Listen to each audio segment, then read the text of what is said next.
एक गरीब आदमी बद्दू रात के वक्त वो कहीं बेचारा सुबह से चला था, मदीने पहुंचते उसे रात हो गई।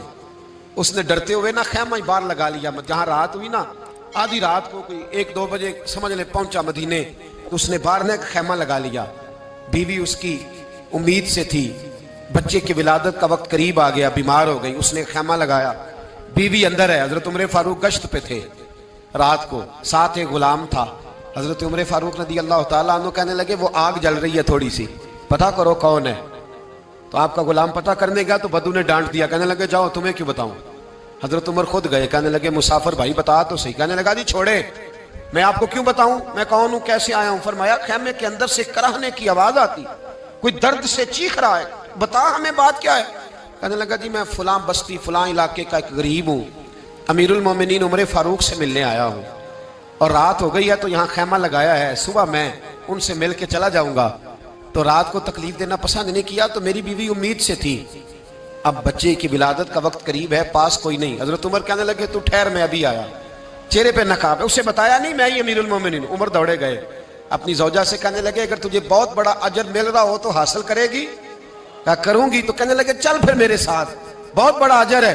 एक दोस्त के यहाँ विलादत का वक्त है, जरूरत की चीजें साथ ले लो। उस औरत ने थोड़े दाने ले लिए, घी ले लिया। हजरत उमर से कहने लगी लकड़ियां इकट्ठी कर ले।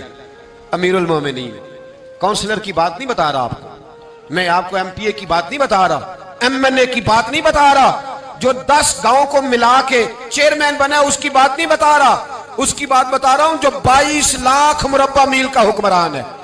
उसकी बात बता रहा हूं जो गली से गुजरे तो शैतान रास्ता ही बदल जाता है।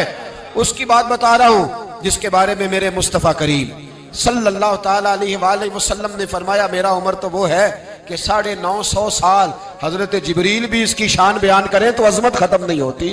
इतना बड़ा शख्स। हजरत उमर ने लकड़ियां इकट्ठी की, ईंटों का रोड़े लेके चूल्हा बनाया, पहुंच गए।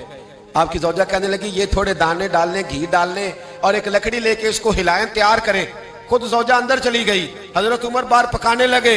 वो बद्दू कहते हैं मैं इस तरह का उनके साथ बिहेव करने लगा जैसे को किसी चौकीदार के साथ नहीं करता। मैंने समझा जी उमर ने चौकीदार रखे आने जाने वाले मेहमानों का। मैं कभी पानी का प्याला मांगता, कभी कोई बात, उमर दौड़े जाते, कभी पानी लाते। ओ मुसलमानों, ओ मेरे रसूल के गुलाम अजीजो, हजरत उमर फारूक। वो गुलाम कहता है मैं उमर से कहता, मैं कहता गुलाम पानी ला, तो उमर दौड़ के पानी लाते। मैं कहता तुझे घी पकाना भी आता है, पहले भी कभी पकाया है? तो उमर फरमाते कोशिश तो कर रहा हूं। मैं कहता पहले भी कभी तेरी बीवी ने ये काम किया है?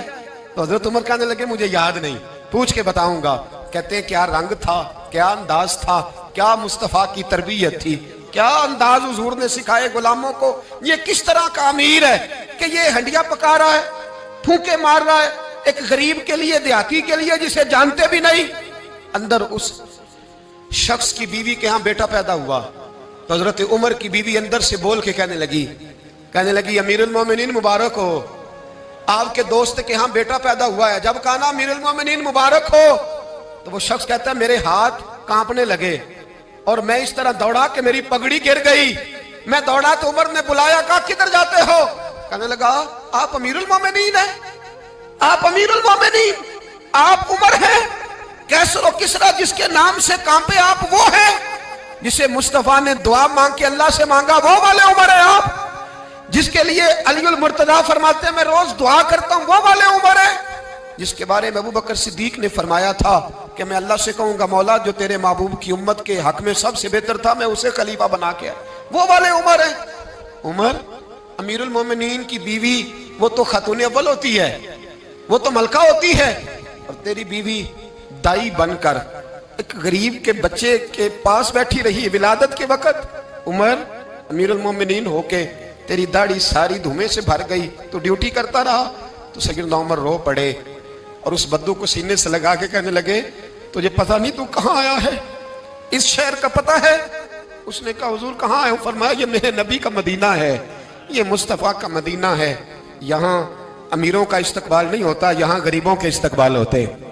यहाँ हुजूर ने इस स्टेट पे मेरे रसूल पाक ने वो वाला रंग दिया है कि अब गरीब सर उठा के जीने लगे हैं, अब मजदूरों को इज्जतें मिलने लगी हैं, अब यतीमों ने सर उठा लिया है कि हमारा कोई सुनने वाला आ गया है।